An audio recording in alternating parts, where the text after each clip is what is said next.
What's going on, people? Myke C-Town here, giving you guys something I haven't done in a really long time, and that's a movie review. And I don't do these very often because it's very rare that a movie actually elicits any response other than I liked it or I disliked it.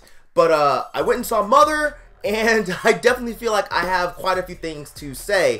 And I wasn't sure if I was going to do a video on this, but after seeing it and really thinking about it, I just feel like I want to talk to you guys about it. And this is definitely going to have spoilers, so if you've not seen the movie, please turn this off and come back after you've seen it. But with the polarizing reviews that this movie got, I knew that I really wanted to check it out. And I just want to say really quickly that I honestly don't care if you didn't like this movie, and I kind of doubt that anyone else watching this cares either. So if all you want to say is, this movie sucks, just save it because nobody's interested. But if you want to give a detailed breakdown of why you didn't like it, that's cool. But that's not really why I'm making this video.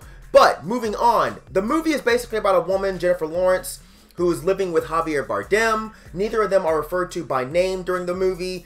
On IMDb, Jennifer Lawrence is referred to as Mother, Javier Bardem as him. So that's what I'll try to do throughout the course of this video. But Mother spends most of her time keeping the house that they live in clean by repairing it, fixing it up, while him, who is a poet, spends most of his time trying to come up with his next big piece. Their lives are disrupted when some uninvited guests show up. Ed Harris, who's referred to as man, and Michelle Pfeiffer, who's referred to as woman. Later, their kids show up. As the kids argue about man's will, one of the kids kills the other. From there, it gets super wacky. Random people start showing up. They have odd parties. You notice that people are extremely obsessed with him and his generosity while completely disregarding Mother. Mother ends up pregnant at some point, inspiring him to write his next big piece. People show up, freaking out over it. Fighting starts. Mother gives birth. The people kill the baby. They beat Mother up as she strikes back. Mother decides to destroy the whole house. Him then rebuilds the house and starts the whole thing all over again.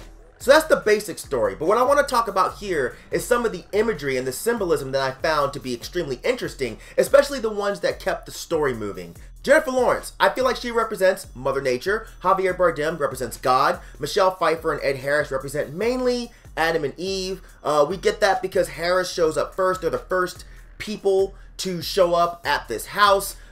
We see the wound on Ed Harris's side, which I take to be the removed rib, which makes Pfeiffer woman, who shows up shortly after. Their kids represent Cain and Abel, and the rest of the people just represent the rest of the people on Earth. Alright, during the course of the movie, we see Mother continuously touch the walls of the house, and we see a heart beating. And as the movie progresses, the heart gets in worse and worse shape. And I take that to be the heart of the Earth being damaged over time by constant punishment and neglect. One hint towards the punishment and neglect of the Earth was the scene in the kitchen where Mother is telling the house guests to get off the sink. The people don't want to listen to her, and they end up bouncing up and down on it until it breaks. And I took this as Mother Nature warning us about the actions that we do. Stop with the pollution, stop with the needless wasting and depletion of natural resources, or things are going to fall apart. And I think that this is just an allegory for the fact that people are far more interested in appeasing God or religion or whatever, but they're completely dismissive of nature. They'll be the first to tell you that global warming is completely made up, but they expect you to believe that a man walked on water and cured blindness by touch, or that there's a kingdom in the sky that we all go to after we die. You know, yeah, whatever.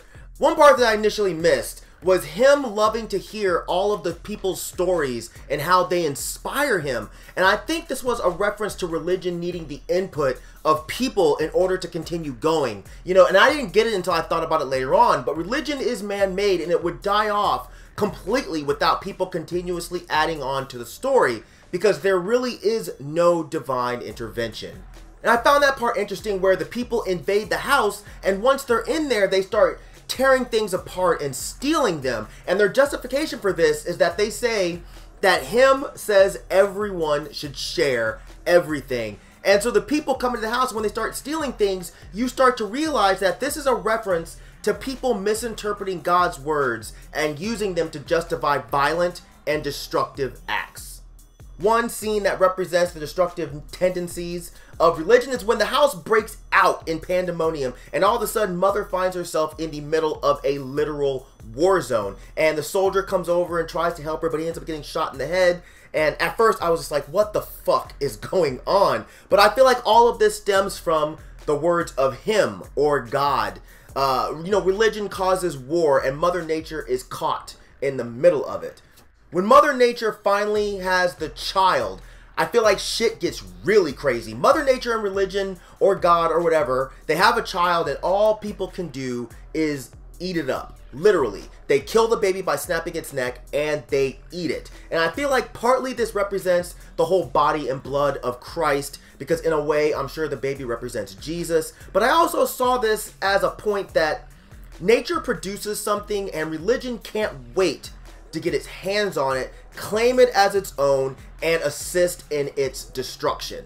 And I kind of feel like that's the point of the whole movie, that nature produces something, upkeeps it, tries to protect it, while religion benefits from it, corrupts it, and eventually destroys it. And a few people that I've talked to for some reason simply thought that this was a religious propaganda film, which I'm a bit lost by, because I'm not the smartest guy in the room by any stretch of the imagination. But how y'all completely missed the point that this was about the attack and destruction of Mother Nature and the Earth, I just don't get it. It seems like you guys are just being a little bit lazy with your interpretation here and just dismissing it based on that. Now for a few things that I didn't quite get. I didn't quite get why him was so much older than Mother. Like, was it just weird casting, or was there a real reason behind it? I know some people have said, well, it's because the director, Darren Aronofsky, he is dating Jennifer Lawrence, and he's much older than Jennifer Lawrence, and I don't know if that's really what it is. If that is, it seems kind of shallow. But it seems to me like it should have been the other way around in the film. If Jennifer Lawrence represents Mother Nature, it would seem that Mother Nature has been around a lot longer than the formation of religion. Unless we're supposing that the man represents God in actuality, which would mean that he would be older than Mother Nature because essentially God created Mother Nature. Also, I wasn't sure what the yellow powder was that Mother kept putting in the water and drinking whenever she got upset. And if you remember, once she has the baby, she pours the rest of it down the drain. If you have any idea on that, please let me know. I was also a bit confused by what the fuck that was that went down the drain after Michelle Pfeiffer was in the bathroom. It looked like it was alive, and then it went down. Like, I don't have any clue what the hell that was. So if you do, please let me know. And if there are any other ideas that you think I may have missed, be sure to put them in the comment section down there. But overall, I thought this was a fantastic movie. I thought it was very original. I think it had a very interesting and important point. I thought the acting was great from Lawrence, Bardem, Pfeiffer, and Harris. I thought the way it was shot was really cool. The extreme close-ups, the lack of musical soundscapes, the fact that we're kind of left with nothing but the creaking sounds of the house and the people within it. I think that did a great job of sucking us into the story. A story that I'm not even sure we were properly understanding while watching, but I think it's a very interesting and unsettling film. It's very similar to Rosemary's Baby and Repulsion in vibe, which I think is really cool. Is it pretentious? Fuck yes, it's pretentious. But so what? It's a movie. Like, people complaining about an artsy film being pretentious is like complaining about salt being salty. It makes no fucking sense. Give me a break. Again, if you don't like it, that's totally fine. I'm not here to convince you to like anything, and I also don't care to listen to you convince me not to like anything. But still, feel free to share your comments, whether positive or negative, down below. But I'm really interested in hearing y'all's theories about what this movie was about. But that's it for now. As usual, thank you for living, thank you for loving, thank you for being you. Please don't die, and I'll see you guys next time. Alright? Peace, bitches!